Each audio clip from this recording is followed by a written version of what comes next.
En primer lugar, el planteamiento de que el cuello, para su estudio, su explicación, lo vamos a dividir en dos partes. En la parte cervical anterior y en la cervical posterior, que es la nuca. Y por supuesto que veremos lo más importante, preguntable en cada tema. Y acá justamente va lo primero, de la forma como se va a limitar el cuello, separándose de la cabeza, separándose del tórax. Entonces, estos límites que vamos a establecer van a ser los siguientes. Desde el tubérculo mentoniano, desde esta parte que es el tubérculo mentoniano, vamos a seguir como límite superior el borde inferior de la mandíbula hasta llegar al ángulo de la mandíbula, que es el gonion. Seguimos de aquí hacia la apófisis mastoides. Y de la apófisis mastoides vamos a seguir a la línea curva occipital superior o la línea nucal superior hasta llegar a la protuberancia occipital externa. Lo mismo se va a hacer hacia el otro lado. Y el límite inferior del cuello, para separarse del tórax, va desde la horquilla del esternón, siguiendo la clavícula, hasta la articulación acromioclavicular, y de ahí una transversal hasta que pase por la séptima vértebra cervical. Esos van a ser los límites, límite superior y límite inferior del cuello. En los planos que vamos a ver, los planos que vamos a resaltar, en este primer plano, la piel que va a cubrir a la región cervical anterior, cómo va a ser la inervación sensitiva de la piel de la región anterior del cuello. Esa es la pregunta, ¿ya? ¿Cómo será la inervación de la piel del cuello? La respuesta es el plexo cervical superficial. Plexo cervical superficial. Esa es la respuesta. Ahora, ¿cómo se forma el plexo cervical superficial que está relacionado al esternocleidomastoideo? Al borde posterior del esternocleidomastoideo, donde está el punto Z o punto de Erb. ¿Y qué es el punto Z o el punto de Erb? Es el lugar, lo voy a poner de blanco creo para que se resalte mejor, es el lugar a nivel del borde posterior del esternocleidomastoideo donde están saliendo o emergiendo las ramas del plexo cervical superficial. Ese es el punto Z o punto de Erb, a la altura del borde posterior del esternocleidomastoideo. Este plexo cervical superficial, ¿cómo está formado? Por divisiones anteriores, y lo he puesto en rojo, porque ya esto han preguntado en un examen de residentado alguna vez. ¿Y qué decía? ¿Qué decía la pregunta en el examen de residentado? ¿Qué parte de los nervios cervicales formaban el plexo cervical? Y la respuesta eran las divisiones anteriores. Esa era la respuesta de esta pregunta en el examen. Si completamos para este plexo cervical superficial participan las divisiones anteriores de C2, C3 y C4. C2, C3 y C4. Estas ramas que van a salir, ahí estaría denotando al punto Z o punto D. Y las ramas que van a salir van a ser las siguientes. Entonces, si dejamos como pregunta, ¿cuáles son las ramas del plexo cervical superficial? Que dicho sea de paso, todas son sensitivas solamente. El plexo cervical superficial no tiene función motora, solamente es sensitiva. El otro concepto. Entonces, veamos. Voy a pintar de amarillo las ramas. Esta es la rama transversal. La rama transversal es la que va a inervar a la piel de la región anterior. Como cruza al esternocleidomastoideo desde este punto Z. La otra rama será el nervio auricular mayor. Este nervio auricular mayor, formado desde C2 y C3, no va a terminar en el cuello, va a terminar en la cara, por delante del pabellón auricular. La otra rama, que más bien va por el borde posterior del esternocleidomastoideo, es el nervio occipital menor o mastoideo, que se va a extender hacia por detrás del pabellón auricular hacia el cuero cabelludo de la región occipital. Este es el nervio occipital menor. Y 3 ramas supraclaviculares, anterior, media y posterior. Los 3 nervios supraclaviculares, anterior, medio y posterior, para la inervación de la piel, que corresponde por encima y por debajo de la clavícula. Por encima y por debajo de la clavícula. Conclusiones. ¿Quién da inervación sensitiva a la piel de la región cervical anterior? El plexo cervical superficial. 2. La segunda conclusión. ¿Y cómo está conformado el plexo cervical superficial? Divisiones anteriores de C2, C3 y C4. Tercera conclusión.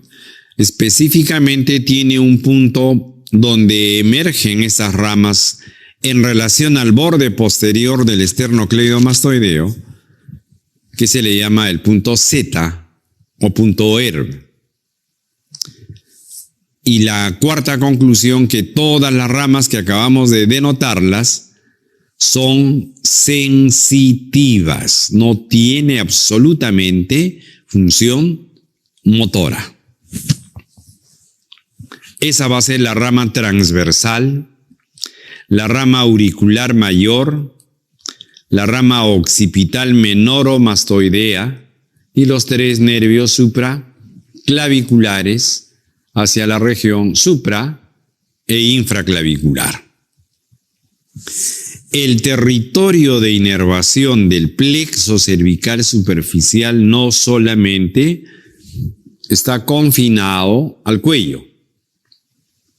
Como hemos visto, por ejemplo, la rama auricular mayor va a ir a inervar en parte a la piel de la cara. A la piel de la cara. La rama occipital menor al cuero cabelludo de la región occipital, saliendo del cuello anterior. Y las ramas supraclaviculares también van a inervar por debajo de la clavícula, que ya estamos en la región pectoral y en la región deltoidea, la piel de la región deltoidea. Entonces, la última conclusión es que el plexo cervical superficial da inervación sensitiva también para la cara, para el cuero cabelludo y la piel de la región pectoral y deltoidea. En el segundo plano de la disección ya del cuello, vamos a encontrar elementos superficiales. Y entre los elementos superficiales vamos a encontrar a este músculo, que es el músculo cutáneo del cuello, o también llamado platisma del cuello. También se llama platisma.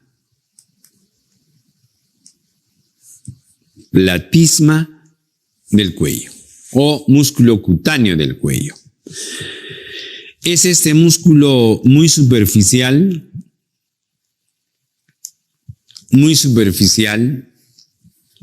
que comenzando con los aspectos que deben de quedar, que este es un músculo mímico.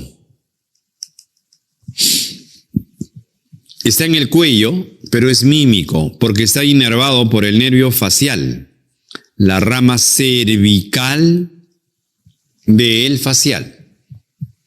Todos los músculos mímicos están inervados por el facial, séptimo nervio craneal, el séptimo nervio craneal.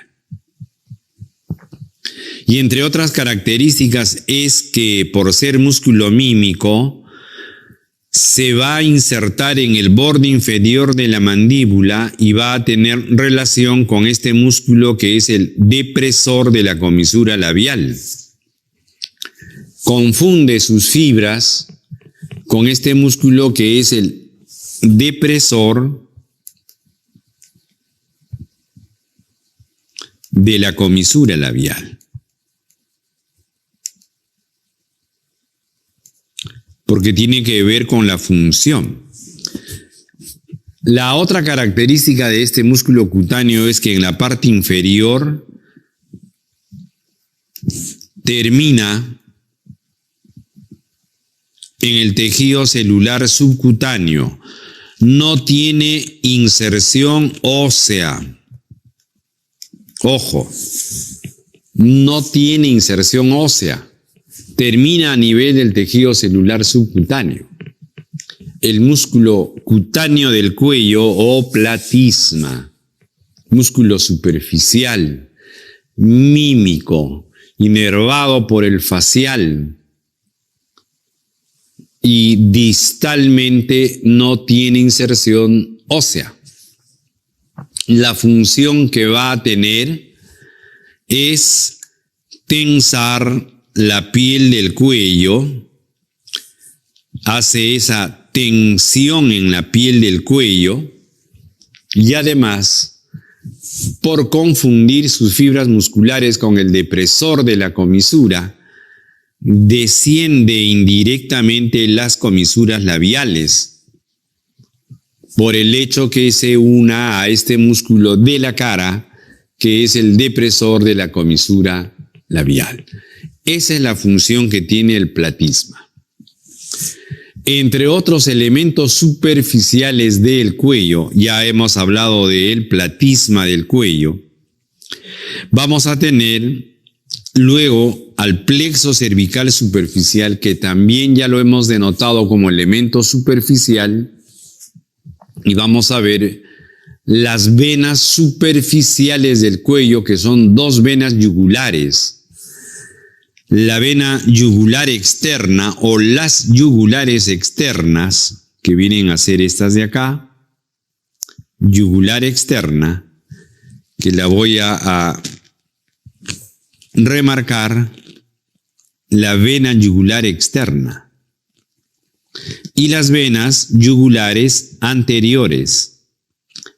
En realidad son 4 venas yugulares: yugulares anteriores, yugulares posteriores, yugulares externas y yugulares internas. Pues la yugular anterior y la yugular externa son elementos superficiales. ¿Cómo se va a formar estas venas yugulares anteriores? Van a recibir la sangre venosa de la zona suprayoidea, infrayoidea, y esta vena yugular anterior puede terminar en la yugular externa, drenando al final en la yugular externa. Y la vena yugular externa se forma dentro de la cara, acá, en la celda parotidia. La yugular externa se va a originar en la celda parotidia, o sea, la cara. No nace propiamente en el cuello, porque esta vena yugular externa va a ser la unión del tronco temporomandibular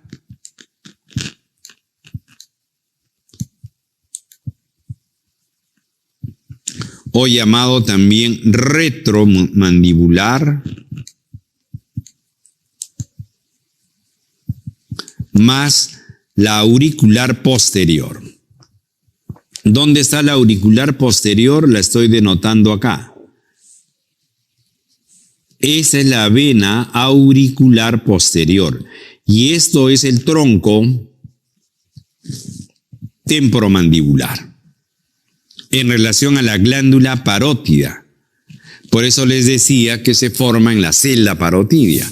Una vez formado ahí, desciende la vena yugular externa, cruza por la cara externa del esternocleidomastoideo, va a ir hacia por encima de la clavícula para terminar drenando en la vena subclavia, donde termina drenando la vena yugular externa en la vena subclavia. Esa es, o son las características que podríamos mencionar de la yugular anterior o anteriores y las externas.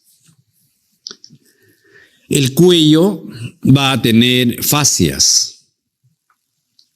Estas fascias van a ser de dos tipos. La fascia cervical superficial, que está envolviendo a los elementos superficiales del cuello, y la fascia cervical profunda, que va a tener 4 capas o 4 hojas. La primera capa es la de revestimiento. Y la capa de revestimiento va a cubrir al esternocleidomastoideo, al trapecio. Y además va a ir hasta la cara para formar la celda parotidia. Esta capa de revestimiento está de color rojo. La primera capa de la fascia cervical profunda, miren, envuelve al esternocleidomastoideo, se dirige hacia atrás para ahora envolver al trapecio. Y ahí está envolviendo al trapecio. Lo mismo será en el otro lado. Ojo, formará la celda parotidia. La segunda capa es la capa muscular. Y la capa muscular lo que va a envolver, lo voy a poner de negro, a los músculos suprayoideos y a los músculos infrayoideos. A este grupo de músculos suprayoideos e infrayoideos.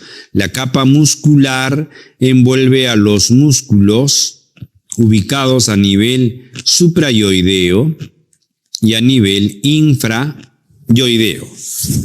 Por eso se llama muscular. Esa es la segunda. La tercera capa de la fascia cervical profunda es la visceral o pretraqueal. Visceral, porque va a determinar o circunscribir el espacio visceral del cuello. Y lo voy a cambiar de color, lo voy a poner otro color a esta fascia. No sé si se verá el color morado, por ejemplo. A ver. Creo que sí se ve. Ahí está. Esta capa visceral o pretraqueal delimita al espacio visceral del cuello.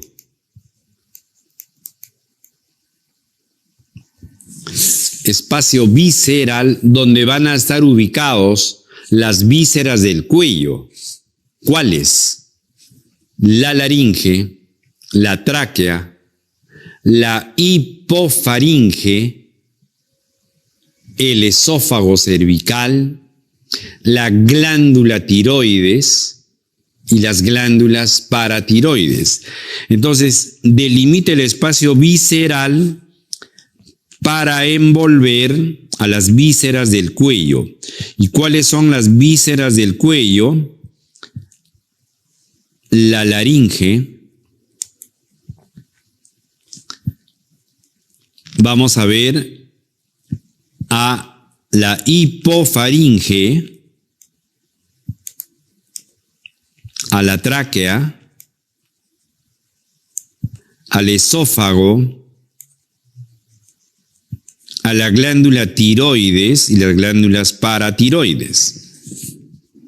Estos elementos viscerales estarán ubicados en el cuello en un lugar que se llama el espacio visceral del cuello, que está circunscrito, determinado por la capa visceral o pretraqueal de la fascia cervical profunda. Y la cuarta capa de esta fascia cervical profunda será la prevertebral. Prevertebral. Aquí tenemos a la vértebra cervical en el corte horizontal y esta es de color medio marrón. La fascia prevertebral. Prevertebral, delante de las vértebras y los músculos prevertebrales, como los escalenos, por ejemplo. Esas van a ser las 4 capas de la fascia cervical profunda. Recalcamos la de revestimiento envolviendo al esternocleidomastoideo y al trapecio, extendiéndose hacia la cara para formar el estuche o la celda parotidia. La capa muscular envuelve a los músculos supra e infrayoideos. La visceral circunscribe, determina el espacio visceral del cuello. Y la prevertebral es la que va a cubrir a la columna cervical y a los músculos prevertebrales. El van carotidio y la vaina carotidia tiene que ver con estas fascias. Me explico. Primer término. ¿Quiénes conforman, disculpen, el van del cuello? El van del cuello va a estar formado por las siguientes estructuras. La vena yugular interna. A. Arteria carótida común. Y el nervio es el nervio vago.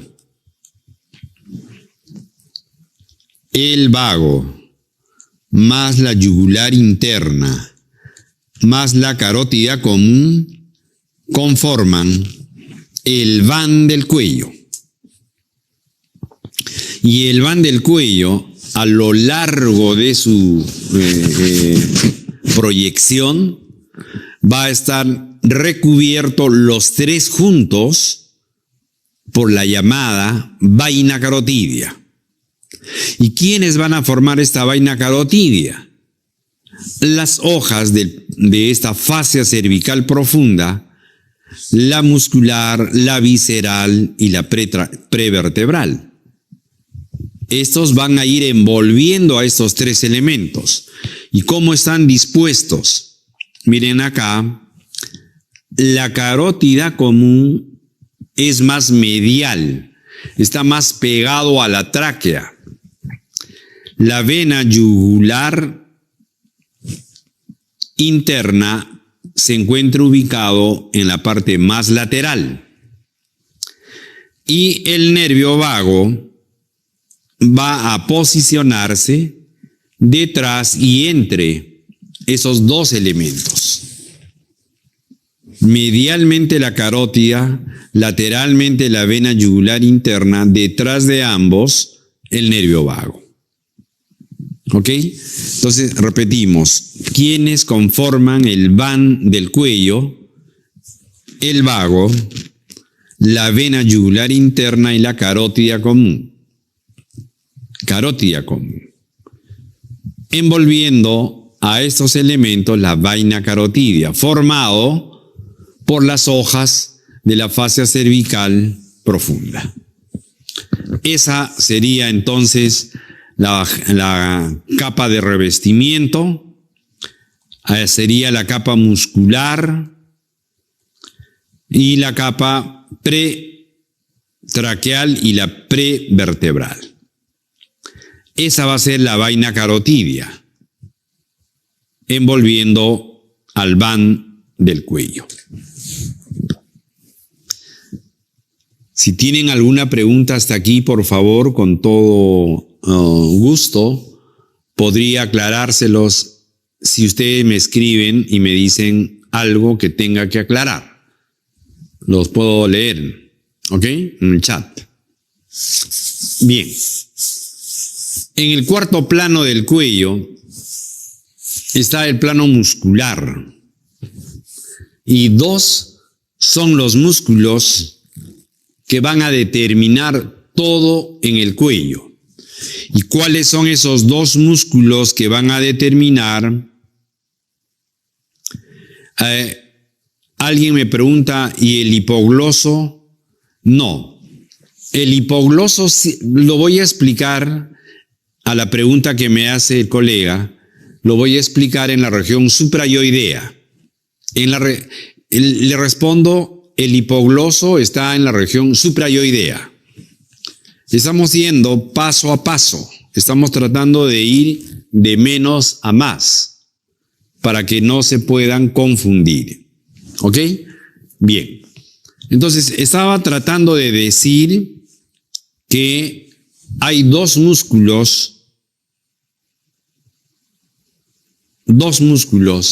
que van a marcar todo en el cuello, que es el esternocleidomastoideo y el trapecio. Ambos. Todo esto va a ser el trapecio y el esternocleidomastoideo. Debemos de remarcar que ambos músculos, esternocleidomastoideo y trapecio, serán inervados motoramente por el 11º nervio craneal, que es el espinal accesorio. ¿Ya? El espinal accesorio. El 11º nervio craneal es para inervar al esternocleidomastoideo y al trapecio. Después haremos otra aclaración. Muy bien. ¿De acuerdo? Dos músculos son los que van a determinar todo. Ahora, ¿qué cosa van a determinar? Lo primero que van a determinar son dos grandes triángulos en el cuello. El triángulo anterior, que se va a trazar siguiendo los bordes anteriores de los dos esternocleidomastoideos, miren, si seguimos el borde anterior de uno y el otro esternocleidomastoideo, y seguimos el borde inferior de la mandíbula, hemos trazado el triángulo anterior del cuello. Y el triángulo lateral o posterior del cuello lo vamos a trazar delimitando una línea que vaya por el borde posterior del esternocleidomastoideo, el borde anterior del trapecio y la clavícula. Esos dos son los dos grandes triángulos del cuello. Como ustedes ven, vamos segmentando o vamos determinando lugares más específicos para decir después los elementos vasculonerviosos que se puedan encontrar, porque si algo les pueden preguntar, también va en ese sentido. Y desde ya les digo de que en los exámenes de residentado, si uno ve el historial de preguntas de anatomía pura, más preguntan cuello y cabeza. En el historial van a ver ustedes muchas preguntas de cabeza y cuello. Vienen otras también, por supuesto. Ok. Esos son los dos triángulos. Si lo vemos lateralmente, tal vez se pueda entender más fácil. Borde anterior del esternocleidomastoideo, la línea media, y el borde inferior de la mandíbula sería el triángulo anterior de un lado. Y el triángulo lateral, siguiendo el borde posterior del esternocleidomastoideo, el borde anterior del trapecio y la clavícula. Triángulo lateral. Muy bien. Ahora, si nos quedamos con el triángulo anterior, que ya hemos dicho que está formado por el borde anterior del esternocleidomastoideo,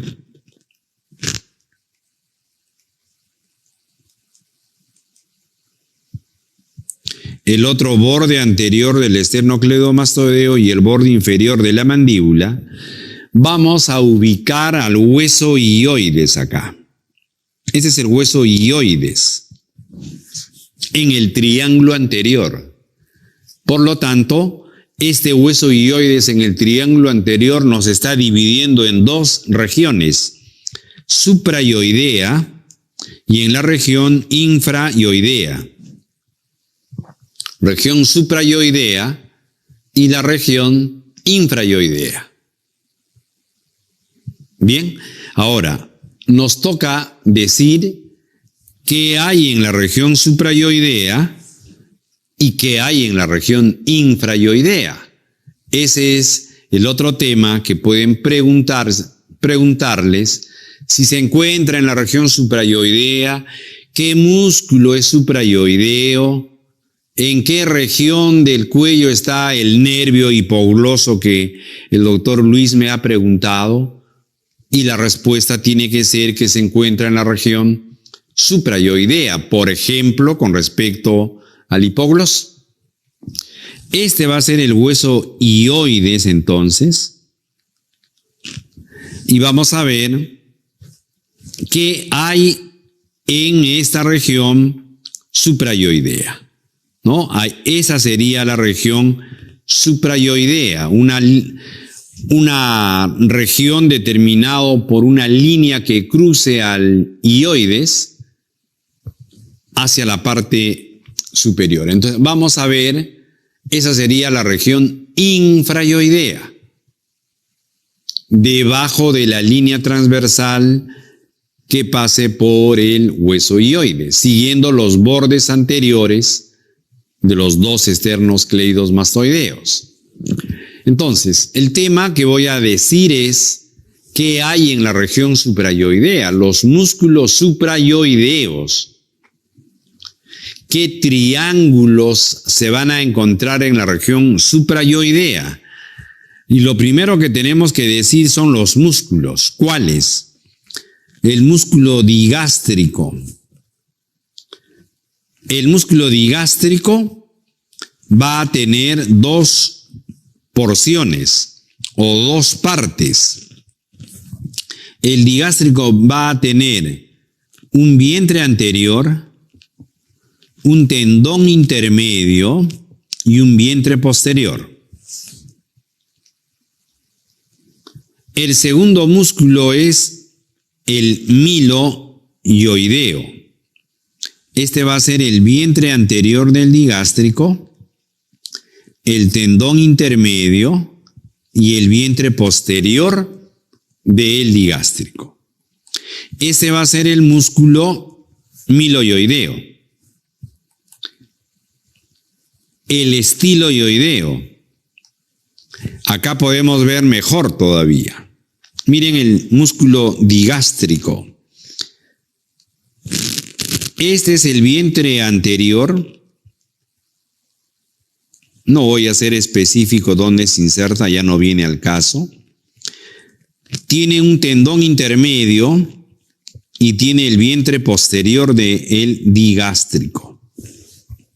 Paralelamente al vientre posterior está este músculo estiloioideo.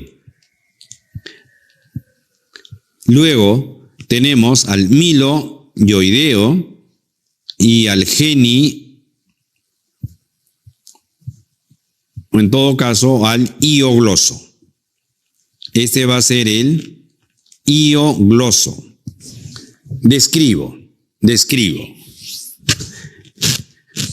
El digástrico, el músculo digástrico, tiene un vientre anterior inervado por el nervio miloioideo.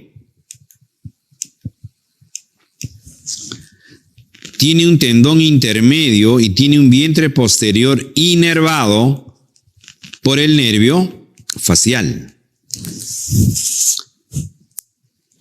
Este digástrico tiene doble inervación motora, tiene una inervación por dos nervios craneales, el facial, séptimo nervio craneal, y el trigémino, que es parte del nervio miloioideo. Este nervio miloioideo viene del quinto 3 específicamente. Pero eso es lo que llama la atención. Y eso es lo preguntable. ¿Cuál de estos músculos suprayoideos tiene doble inervación motora? El digástrico.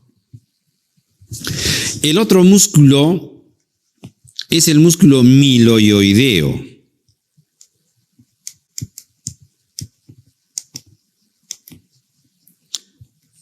Es un músculo plano que va a formar, pregunta, va a formar el piso de la boca. ¿Cuál es el músculo que forma el piso de la boca? Es el miloioideo. Y la inervación también por el nervio miloioideo del quinto 3. Nervio miloioideo del quinto 3. Forma el piso de la boca. El estiloioideo, estilo de apófisis estiloides. Ahí está la apófisis estiloides del hueso temporal. Así como en el examen de residentado han preguntado en algún momento que a qué hueso pertenecía la lámina cribosa. La respuesta era del etmoides. Por eso traigo a colación la apófisis mastoides y la apófisis estiloides son del hueso temporal, por si acaso. Estiloioideo comienza en la apófisis estiloides y termina en el ioides. Inervado también por el facial. inervado por el facial. El genioideo, son dos músculos que se originan en las apófisis geni y van a ir al hueso ioides. Y el hipogloso, perdón, el iogloso, io de ioides a la lengua. Miren, voy a borrar para que lo puedan ver bien.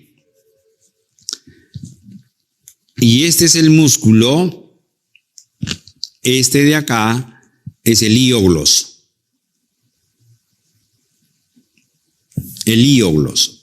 Io, desde el ioides, sube hasta la lengua para ser uno de los músculos extrínsecos de la lengua. Y va a estar inervado por el nervio. El iogloso va a estar inervado por el nervio hipogloso,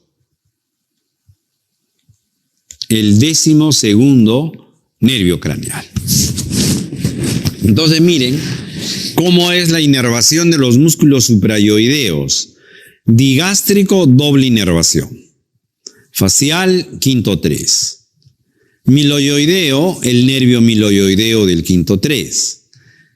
El estiloioideo va paralelo al vientre posterior del digástrico, inervado por el facial.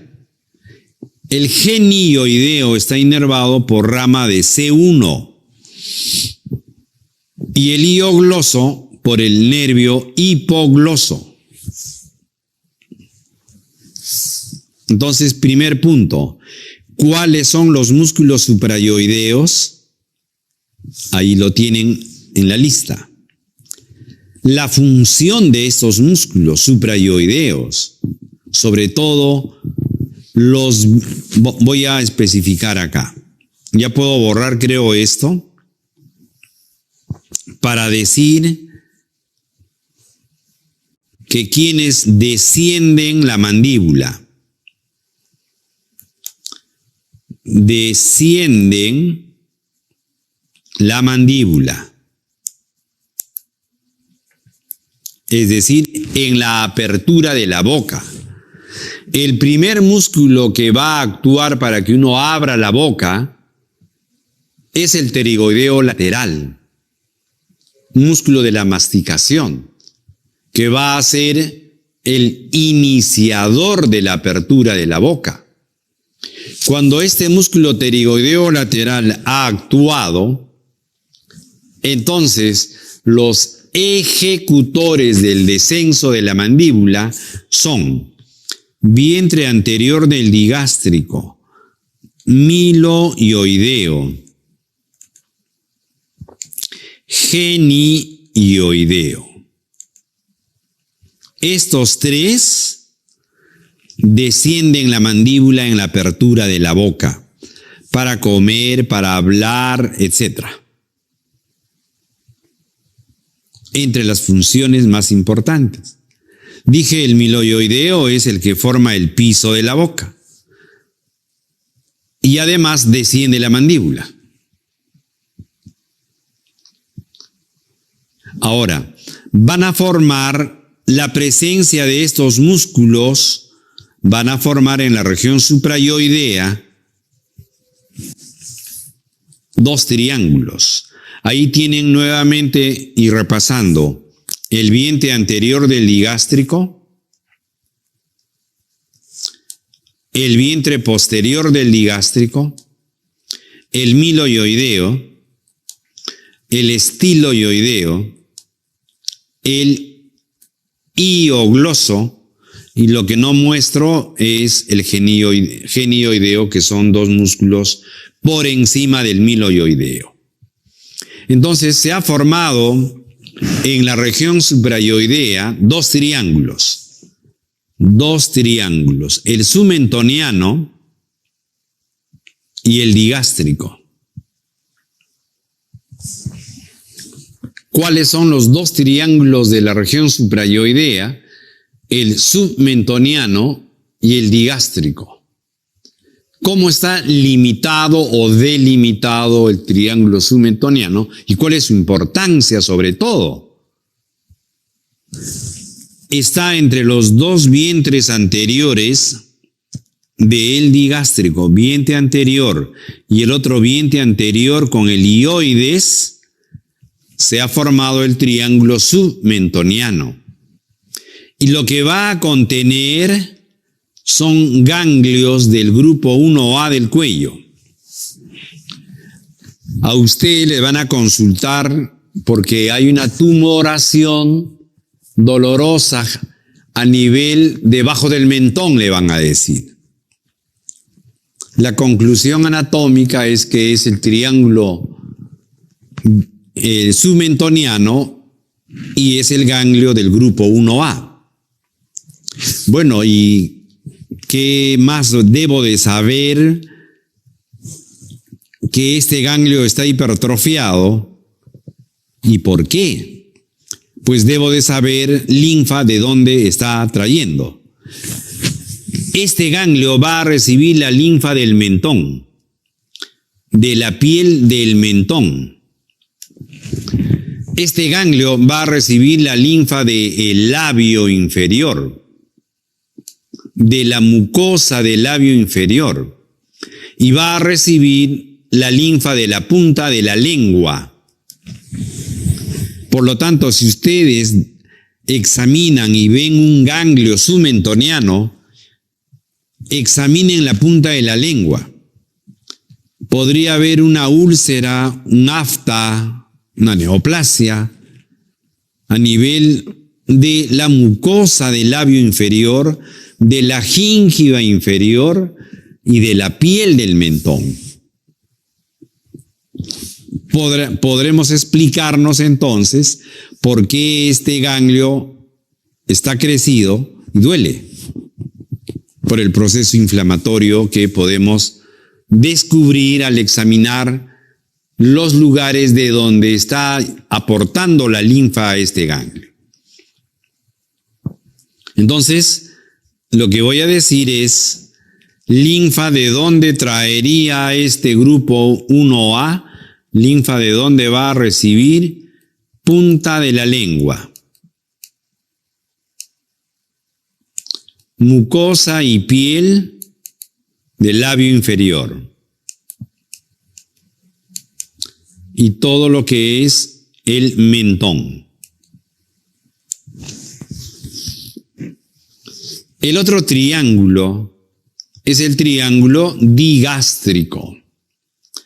Digástrico porque va a estar delimitado entre el vientre anterior del digástrico, el vientre posterior del digástrico y el borde inferior de la mandíbula. Este es el triángulo digástrico.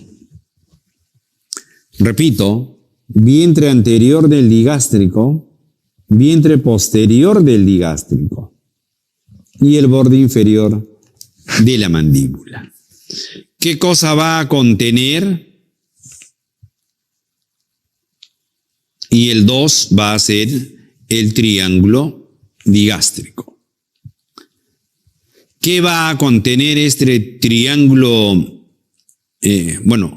Ahí recordándoles el triángulo submentoniano, los dos vientres anteriores del digástrico y el hioides. Ahí estaría el ganglio submentoniano que pertenece al grupo 1A del cuello. Y este es el triángulo digástrico, que ya lo he denotado, ¿no? Si vemos en este triángulo digástrico, formado o delimitado entre el borde inferior de la mandíbula, el vientre anterior del digástrico y el vientre posterior. ¿Qué encontraremos acá en este triángulo digástrico nuevamente? Miren, vientre anterior, vientre posterior y el borde inferior de la mandíbula, ¿no? Triángulo digástrico. Vamos a ver aquí el contenido. La glándula submaxilar glándula submaxilar. Es una glándula salival mayor, productora de saliva, estimulado por el nervio glosofaríngeo. El responsable de estimular desde el punto de vista parasimpático es el glosofaríngeo, el noveno nervio craneal. Es el responsable de estimular a esta glándula la producción de saliva para todo lo que es el proceso de masticación, digestión. Y esta glándula tiene su conducto, el conducto de Wharton, que va a drenar en el piso de la boca. Ahí va a drenar en el piso de la boca, el Wharton.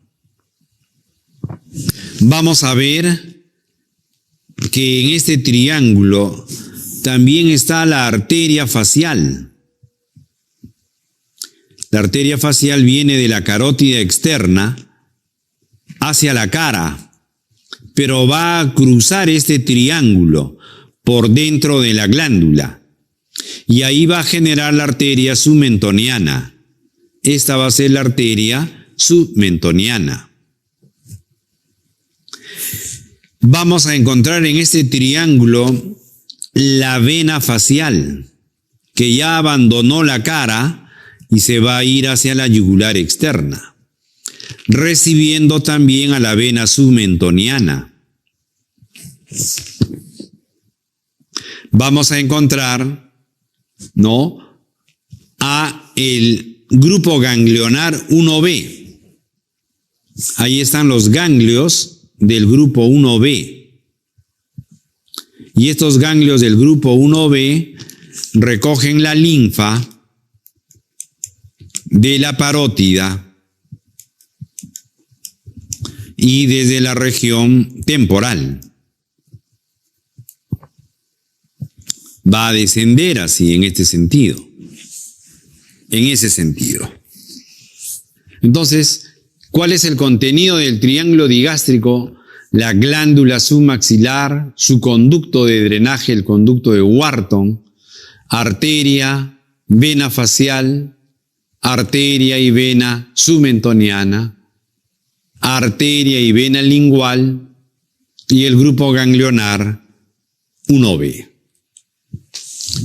Otra figura para remarcar que también se va a encontrar a este nivel, miren, la glándula submaxilar, vamos a encontrar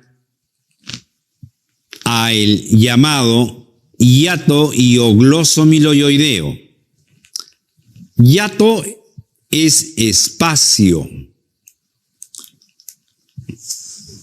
El ganglio va a recibir 1B, el ganglio 1B recibe la linfa desde la región temporal, la región parotidia, hacia el triángulo digástrico 1B.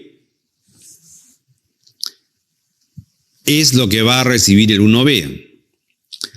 Me preguntan también los pterigoideos. Los pterigoideos están en la cara, en la fosa cigomática o infratemporal. Lo veremos cuando hagamos cabeza. Pero los pterigoideos son músculos de la masticación. No están en el cuello, están en la cara. ¿Ok? Bien. Trataba de explicar el hiato hioglosomiloideo. Decía que el hiato es un espacio entre dos músculos, entre el músculo hiogloso y el miloioideo. Este es el músculo miloioideo. Lo voy a poner de amarillo, creo que se ve mejor. Este es el músculo miloioideo. Y detrás está el hiogloso. Entonces, si Si así está el miloioideo y el hiogloso, entonces va a haber un espacio entre los dos. ¿Y qué va a pasar por este espacio, que es el hiato hiogloso miloioideo? La prolongación anterior de la glándula submaxilar, su conducto de drenaje, el conducto de Wharton, que viene a ser este de acá, y acá la glándula, la prolongación de la glándula, entre los dos músculos, hiogloso y miloioideo. También vamos a encontrar a este nervio, que me lo han preguntado ya en antes, que dónde se encontraría el nervio hipogloso. Este es el nervio hipogloso. El hipogloso, el último nervio craneal, va a salir del cráneo por un agujero que es el conducto del hipogloso, va a cruzar el cuello de manera oblicua para llegar a la lengua, es su destino final. Y para eso va a cruzar el cuello en la región suprayoidea por el hiato hiogloso miloioideo. Y así va a llegar a la lengua. Es la ubicación de este nervio hipogloso.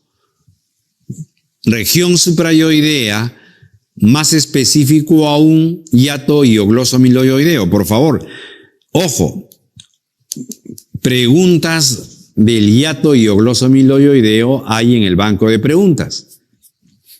Y lo preguntaban por el nervio hipogloso y el conducto de Wharton también.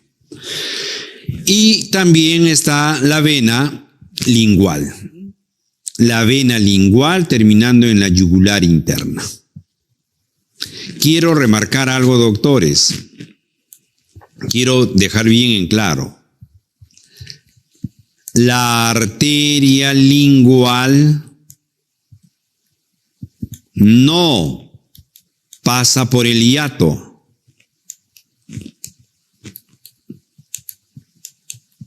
Hiogloso miloioideo. La trampa en las preguntas es esa, que es la arteria lingual la que no atraviesa este hiato hiogloso. ¿Qué cosa atraviesa? La vena lingual, más no la arteria. El nervio hipogloso, la prolongación de la glándula y el conducto de Wharton.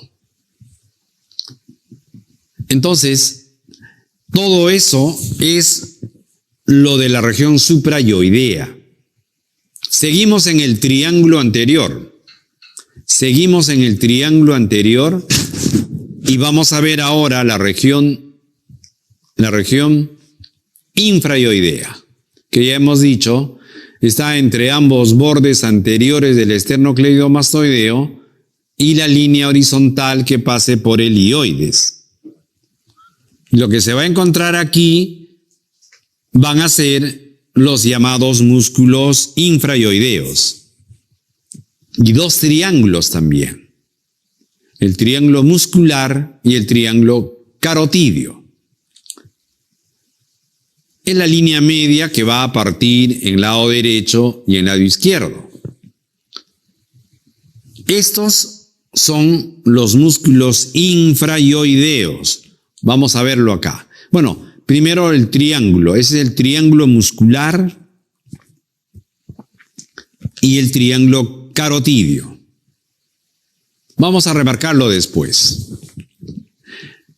¿Cuáles son los músculos de la región infrayoidea? Vamos a ver los músculos. ¿Cuáles son estos músculos?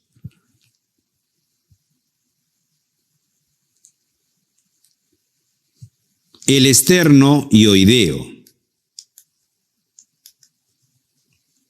El esternotiroideo. El tiroioideo. Tiroyoideo. Y el homoioideo.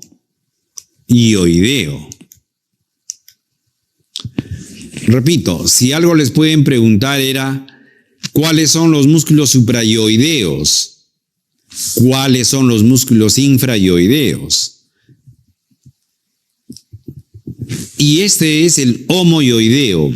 Y el homoyoideo tiene dos vientres, el vientre superior y el vientre inferior. Entonces, ¿cómo se va a delimitar el triángulo muscular, que es el número 3? Borde anterior del esternocleidomastoideo, el vientre superior del homoyoideo y la línea media. Triángulo muscular donde van a encontrarse estos músculos infrayoideos. Y el triángulo carotidio, borde anterior del esternocleidomastoideo, vientre superior del homoyoideo y el vientre posterior del digástrico. Vientre posterior del digástrico. Entonces, si vemos en esta vista lateral, este será el triángulo muscular,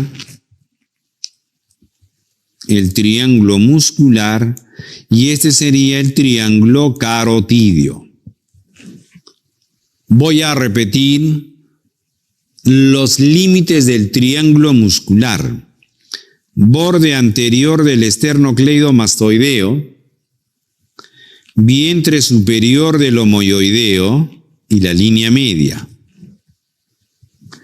Y el triángulo carotidio, vientre superior del homoyoideo, borde anterior del esternocleidomastoideo y el vientre posterior del digástrico.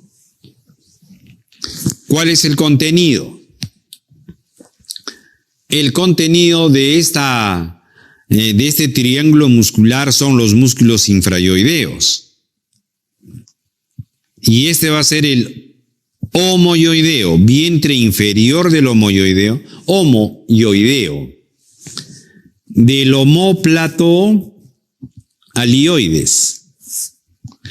Es un músculo que viene desde el borde superior de la escápula, el omóplato, y va a ir al hioides. Por eso que tiene un vientre inferior, también tiene un tendón intermedio y tiene un vientre superior. Homoyoideo. Luego, el esternoioideo. Desde la cara posterior del esternón hacia el hioides. Y después tenemos el esternotiroideo y el tiroioideo. Si lo vemos acá, vamos a ver el músculo esternoioideo. Del esternón al hioides. Y por dentro estará el esternotiroideo, va del esternón al cartílago tiroideo de la laringe. Y el otro, que es el tiroioideo, del cartílago tiroideo al hioides. Es un músculo más pequeño. Esos son los músculos infrayoideos. ¿Ok? Vientre inferior del homoyoideo, tendón intermedio del homoyoideo, vientre superior del homoyoideo, el esternoioideo, del esternón al hioides, el esternotiroideo, del esternón al cartílago tiroideo de la laringe, y el tiroioideo parte del cartílago tiroideo al hioides, tiroioideo. Segundo punto, de que estos músculos van a formar la llamada o el llamado rombo de la traqueostomía. ¿Quiénes van a delimitar el rombo de la traqueostomía? En la parte inferior vamos a tener al esternoioideo y en la parte superior al esternotiroideo. Lugar donde en la zona media de este rombo se va a encontrar la tráquea, lugar donde hay que acceder para la realización de una traqueostomía. Este rombo va a estar delimitado en la parte inferior por los dos músculos esterno-ioideo y en la parte superior por el esterno-tiroideo. Esterno-tiroideo. Bien, entonces, este es el primer punto. ¿Cuáles son los músculos? Esto es el segundo mensaje que les quiero dejar. Rombo de la traqueostomía, ¿cuáles son sus límites? Y el tercer mensaje será ¿quién inerva los músculos infraioideos? La respuesta es el asa cervical. El asa cervical. Este asa cervical está formado por raíces o ramas anteriores de C1, C2 y C3. Miren, aquí tienen C1, C2 y C3. ¿Qué pasa con C1? C1 va a dar dos ramas. La rama directa que va adherido al nervio hipogloso y que después se va a desprender. Y la otra rama de este C1 se une a C2 a través de la rama descendente. El C1 da dos ramas, la rama directa y la rama descendente. C2 y C3 se juntan para unirse a la rama descendente y formar este asa. El asa es así, como el asa de una canasta o de una bolsa, de donde van a salir tres ramas. Por eso se llama el asa cervical. Y esas tres ramas son ¿para quiénes? Para el músculo esternocleidoioideo o esternoioideo, para el esternotiroideo y el homoyoideo. Por eso salen tres ramas. Para el esternoioideo, esternotiroideo y el homoyoideo. Porque esta rama directa será para el para el tiroioideo. Para el tiroioideo. Si vemos en la otra figura, voy a dibujar. Esto es, de color amarillo. ¿Cómo se forma el asa cervical? C1 va a dar una rama directa y una rama descendente. C2 y C3 se juntan y se unen a la rama descendente para formar el asa, que saldrá para el homoyoideo, que saldrá para el esternoioideo y el esternotiroideo. Y la rama directa, aquí está la rama directa para el tiroioideo. ¿Ok? El triángulo carotidio. Vamos a delimitarlo nuevamente. Este triángulo carotidio está delimitado así. Vientre superior del homoyoideo. Borde anterior del esternocleidomastoideo. Y el vientre posterior del digástrico. Carotidio. ¿Qué contiene? Albán del cuello. lo que va a contener es al van del cuello. Ya hemos dicho que el van del cuello está formado por la carótida común, la vena yugular interna y el vago, el 10º nervio craneal. Aquí tenemos a la vena yugular interna, bueno, lo haré de color blanco que se ve mejor.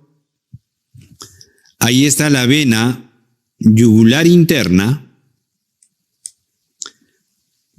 la carótida común y el nervio vago entre los dos. Repito, la vena yugular interna,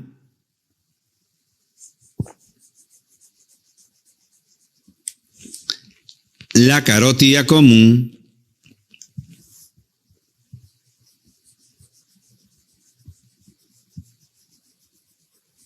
y entre los dos el nervio vago.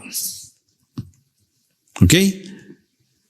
Dentro de la vaina carotidia que ya hemos dicho cómo está formado. Entonces, en el triángulo carotidio es cierto que encontraremos al vago, es correcto. Sí, pero es carotidio. Sí, pues, pero la carótida, la yugular y el vago siempre juntos. No están separados. Porque siempre están envueltos por la vaina carotidia. Y dentro de esta carótida, de este triángulo carotidio, vamos a ver cómo la carótida común se va a dividir en carótida interna y externa dentro del triángulo carotidio. Y las ramas que van a generar la carótida externa, por ejemplo.